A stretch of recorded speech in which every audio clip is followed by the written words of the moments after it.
Welcome to the Omnimon Ace DNA updated deck gameplay guide with the new support cards from BT22. I think this deck is incredibly powerful and it has a lot of crazy tools. We are going first here, so I'm going to go for the mulligan hand because I think generally I want to see like a tamer that I can play alongside with rookie. I want to see more rookies as much as possible as well, and a full line that can help me make a optimal first turn play. And the other reason is because I really want a mulligan for Nokia. That's like one of the most important cards in this deck to actually help us continue to ramp up and do a lot of things. And it really pays off, and you guys will see just in a bit. We're facing off against Gaiomon, which also got a little bit of support in BT22. So it's going to be interesting. It's kind of like a battle of Agumon-ish decks. With like Protag, Digimon, and the most popular fan base and all that kind of stuff. But here I immediately just Digivolve into my Agu in the back and played out the Nokia for the full 5 cost. Now the reason why I did that is because, like I said, it's going to give us non-stop value. It's a memory setter. It's a tamer that's going to continuously let us play our rookies from our hand as long as we have one or fewer Digimon at the start of main phase. So it's almost kind of like a Davis and Ken for Imperial, but it's equally just as good. So that's why we can drop this Agumon from BT12 for free, getting 2 searches hits off of it, which is really nice, which we got the Wargrey and the Tai and Mat together. And now, since I have my Tai and Mats, which is my 4 cost tamers, I have the option to just play them out for that full 4 memory and continuously pass the opponent to 1 memory back to back, establishing a stronger board in the later game stages. Or by digivolving into the BT17 Secret Rare Greymon, it gives me that on deletion effect to play out my tamers as well, but ultimately I'm trying to use it to attack into the opponent's security as much as I can so I can draw off Koromon, and as long as it stays on the board, I can continuously draw turn after turn with the Inheritable. And the other thing is that since in this matchup, I generally know that their main removal tool is based off deletion, either by effects or by attacking into us, I can utilize the on deletion effects to play out my tamers for free and pressure it that way. And I'll also play Island of Adventure right here. And I'm going to quickly explain to you guys the reason why I like this card. It is because by putting it at the very top of the security, we get the extra DP buffs all turns, but that's not all. It pressures the opponents attacking into us. If they do, we're just going to be able to get even more value off of it. So we're going to continue to attack because we got forced by the Gaiomon, and since they trash our security, that's one way to play around it, which is kind of unfortunate. So then we can't play our tamer, but we still get the on deletion to play our tamer anyways. But otherwise we could have played both. That would be really, really sick. So here I'm going to establish both Tai and Mat and Tais so that I can use them continuously turn after turn. I played both, the one from EX9 to help us recur resources or draw a card, and then the one from BT17 to allow our Omnimon to attack, and both of them are going to help us gain memory as we hard drop our level 6s.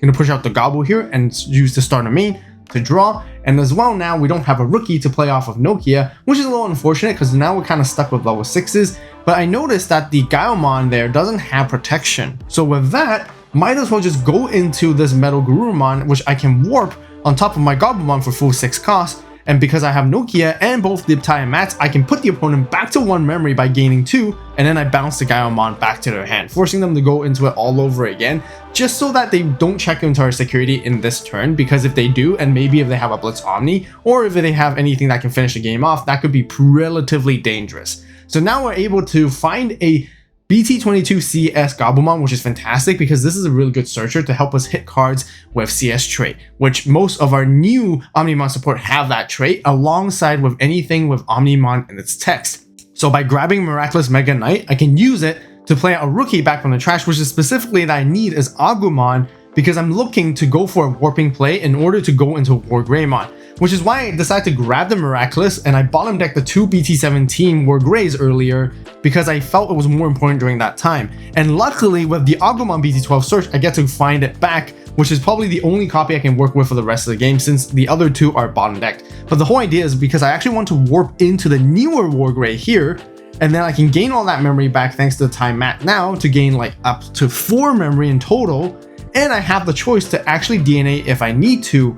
Plus, I have the pressure of Miraculous Mega Knight, so if they ever use any effect removal, we can actually try to DNA and disrupt them. So the opponent comes out with Agu, they're going to Digivolve into the Grey X. Unfortunately, they don't have a regular Grey to work with because otherwise they could Evo for free on top of that Agu with its starter main effect. using ties to suspend to gain additional memory back, and now ending the turn with a Metal Gray X. And this gives us an opportunity to actually finish the game off, assuming if they don't play any aces. So we're just gonna go ahead, because of Miraculous Mega Knight, its pressure is just so insane that we don't have to be worried about being potentially removed, because we can just DNA and dodge anything. So we're just gonna attack and draw some cards with Koro and attack with our other level 6 and see if it's possible to actually go over it, which they will allow us here. So this is gonna be a perfect position because they didn't block, and because they didn't do that, we can go into Alter S now, and with Alter S is gonna attempt to delete it, but they do have one-time protection. They also have a block, but either way, we're gonna attack with Alter S, which Wargrave is gonna trash the security, Metal Guard is gonna let us unsuspend with its inherent effect, and without using the end of attack of Alter S, I'm just gonna finish it off right here.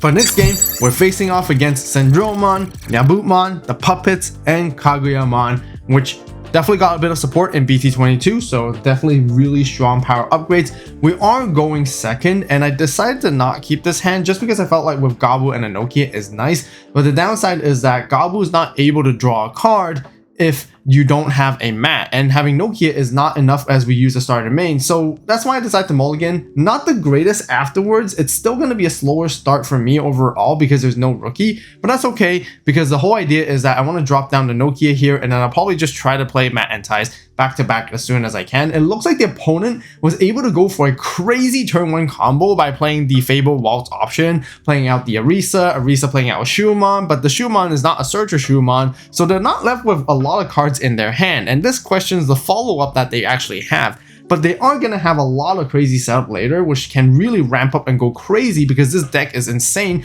where 1 memory is all they need. With the right setup, they can just climb all the way to a level 6 and start pressuring and attacking us very aggressively. The only downside against this matchup is that we might get outrushed by all the attacks that they can deal against us. But the thing is, it looks like they're just attacking with the smaller bodies at the moment, and it looks like they don't have all the pieces they need in order to actually climb up, which makes sense because they don't have all the cards they have right off the bat. So they drop the promo Shushu from the tournament pack, and then now they have 2 tokens on the board, which are both going to be deleted at the end of our turn.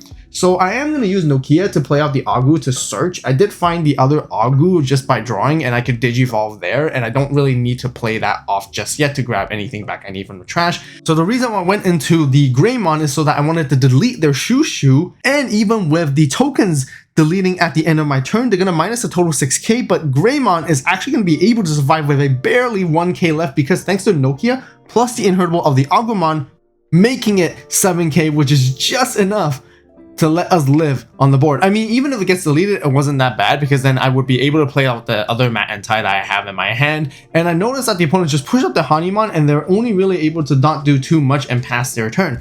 That tells me they're definitely missing pieces. Only 3 cards in hand, that's definitely not enough for them to actually make a comeback play. So here, we're actually just gonna go and hard drop the Metal Guard, and then I can warp into War Greymon, because the Greymon has the Agumon in its name as well thanks to its effect, and then I can delete the Omnimon, gain 2 memory back with Ty and Matt, and I have the choice to DNA, but I'm not going to DNA because I decide to use the Wargrave effect to delete them instead, and then with Miraculous Mega Knight, I can threaten a potential DNA during the opponent's turn if they try to remove our level 6 board here. I didn't feel like I need to go straight into attack. I didn't need to go for super aggressive just quite yet, just because if they're not able to do it much in this following turn, I can then explosively finish them off in the next turn instead. But here you guys can see how crazy they can still, with 1 scramble and with the options that they have, they can climb all the way up here into a Sendromon thanks to the Karakurumon in total to Digivolve into Sendromon like that for free, and still have memory on their side with the promo Arisas.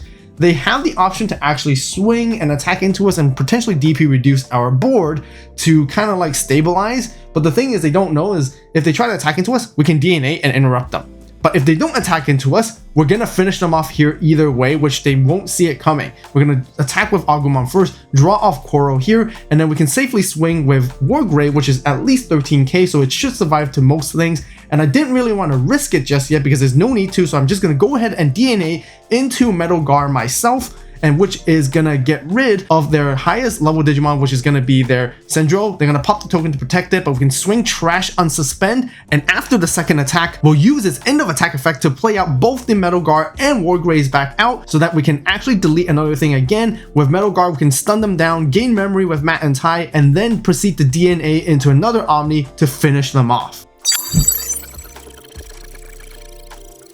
This game, we're facing off against Chimeramon, the assembly deck, back just shortly from EX9. We are going first here, so I'm deciding if I want to keep this mulligan hand. I only really have one line to play is the Evo into Agu and then play out the other Agu and then hope to find something I can actually follow up in the next few turns to continue playing, because everything else is going to be like a level 6 and level 7 that I don't really need. So I decided to go for a mulligan hand. This looks a little bit better, but since I'm still going first, I think my only option here is to drop the Gabu, and I was really hoping to search for 2 hits because the Gabu searcher is really good. You can always grab anything that is the CS trait and Omnimon attacks. Anything from BT22 has that CS trait specifically to grab, which is Nokia, the Metal Guard, the Wargrave, the other Agu as well, which is fantastic, and then everything else pretty much has Omni in its text, so then we can grab the second piece. But there we're only able to grab 1 card, which is a little unfortunate, but that's okay. I'm going to go ahead and chip away the Gabu. I was hoping for it to be deleted, because then I can set up like a Miraculous and then try to like play it back somehow at some point a little bit earlier. But either way, my plan is to set up the Matt and Tai first, or Tai and Matt specifically,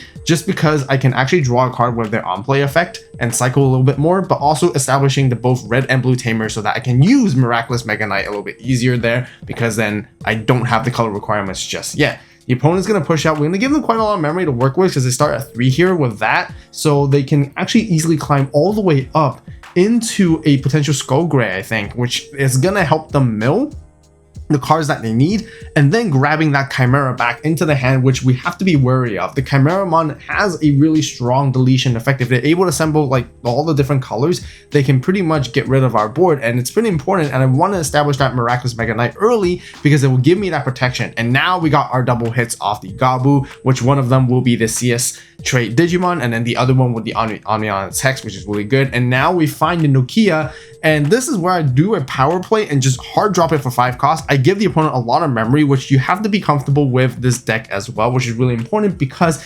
establishing those tamers is more than important than anything else. In this deck, there isn't really a way to let you cheat out the Nokia, so I felt like by hard playing it and then will give us the long-term value later on will be the most crucial thing, because now by the opponent checking into our security, we found our Tai and Matt from the other BT17 set. So now we have one of each of every single tamer, so we can actually pop off of a crazy combo to go into Omnimon, go into our level 6s, keep our turn, and keep attacking as well as much as we can to close the game off. Here the opponent is continuing to ramp up. All they need to do is gather 7 different names in their trash that are level 4, so then they can start assembling to go into Chimeramon. And they're getting there very, very quickly because of the Skullgray and being able to use Palmon to search, and as well, they're only 3 away. So we got to be careful here. I have the opportunity to go for an Omni play right here, which I will, which I can then use Nokia to hard play the Gabu for free since I have one of your Digimon on the board already at the start of main, search, grab some pieces, and I can Digivolve by allowing to warp because I have Nokia on the board once again, which is really important to go for the warping combos, because otherwise you can't warp without Nokia going into that Wargrave for 6 cost. I was thinking of deleting the Palma, but I didn't want to in the end, so it made more sense obviously to actually go into Metal Guard, and because I want to complete the Omnimon play, so I'm going to Digimon the Metal Guard. Metal Guard is going to bounce the Palma instead, which gets rid of it either way there, but by suspending both Tai and Mats, I gain 2 memory each in total to keep my turn, so I swing with Wargreymon, and I actually have a lethal combo, which about to finish them off out of nowhere, which is crazy because I can go into Alter S, and the plan is to remove that Skullgreymon, and then I'll swing Alter S, trash your security, unsuspend, swing once more, and I can re-DNA into an Omni all over again to finish the game off. But there's one thing that's unfortunate. They actually have Analog Youth, 2 of them in the back that can steal the turn away from us. But that's actually not too bad because I feel like I'm still in a decent position. Just because Alter S is immune to absolutely all opponents' effects, even if they play out a level 4 like this, they're not going to be able to de-digivolve us, and we still have the end of turn of the Tai and Mat to allow us to make an attack thanks to the BT17 one, which is really crucial because we still want to go and pressure for that attack. And this is not too bad because this helps us put the opponent to 1 memory. And like I said before, I'm going to swing, trash, draw from Coral, unsuspend, and then the check will go through. And of course, with Omnimon Ultra S, the DP is massive, is at least 16k thanks to the Nokia as well, pumping up by another extra 1,000. And here at the end of turn, or end of attack, I'm trying to think if I want to put the Ultra S into the security and then play out both the Metal Gar and the Wargrey out. Now the thing is, they don't have on-play effects, so I'm not going to be able to remove them, which is where the BT17 one comes in a little bit more clutch in these situations, so that I can kind of like control the board a little bit from there. So instead, I have to play out whatever's in there in the sources, and they don't have on-play, but that's okay because I know the Chimeramon is coming. The opponent has 7 sources ready to go, and it can potentially board wipe us because they probably can get up to all the different colors. I can see the Biomon for the red color requirement to get the 6 different ones, and then every single color on the board will get deleted. And the crazy thing is that Chimeramon can also delete a white Digimon, so depending on how they play it and how they sequence this, they might be able to remove our Omnimon as a matter of fact as well. And depending on which Omnimon we go into, because they all have like sort of different color arrangements, there's one that's a pure white with Ace, and then there's the newer ones that are triple color as well. They can actually delete it like even multiple times, and whenever we go to Omnimon, we don't have protection ourselves. Our only form of protection to play around their board is actually Miraculous Mega Knight here. So we have to wait and see what they try to do. Are they able to go into Chimera? Are they able to actually even go into Chimera and keep their turn, as a matter of fact, to go for rush attacks? But we know what we have in our top security as well. And we know Chimera has a lot of on deletion effects when it's like floating, especially when it comes to the Skull Gray that's able to float a level 4 back out. So it looks like they're going to go for the meat delay to go into another Skull Gray, mill additional cards, and wow, look at that trash. Crazy level 4s that they can use here at this point. And they get to grab something back, which they forgot here, but they remember to do it later, so don't worry, guys. And they're thinking if they want to swing here or not. Knowing that the Skull Gray is going to get deleted, there's not much level 4s they have in the trash that can actually really disrupt us here and stop us or even remove it, which is strong enough to actually have a removal. The only best card that has a removal from level 4 is really like the Monochromon, but they can't de-digivolve us either. So I think they want to go for like a blocker play, and they're trying to gamble the fact that we don't have the perfect Omni to answer against them. So they just go for the assembly of Chimera. So now they have 2 level 5 blockers there on the board, and it's going to attempt to delete the entire board here. And correct me if I'm wrong, guys. Let me know in the comments down below if any of you guys are judges. But my understanding is since Chimera deletes all the different colors at this exact moment, I still would be able to use Miraculous Delay to ace in, go into a DNA of an Omnimon, and that Omnimon wouldn't be deleted because it already triggered deleting multiple colors at that particular same time. Whereas if you guys, what I'm trying to say is that they can't choose to delete the Omnimon after it comes out, even though the Miraculous is a wood effect since it has triggered already. So again, let us know in the comments because we weren't too sure right here, but I felt like it was at the same time where all the colors are deleted. So this allows me to go into Miraculous. I'm going to DNA protecting my Wargrey there by going into the Omnimon Ace, which will bomb deck their 2 level 5s, delete their level 3, and we can finish it off like that. Draconic Blade is now live on the AVAULT Store, which is one of the most epic drops I ever released, and the first 50 people to order the full collection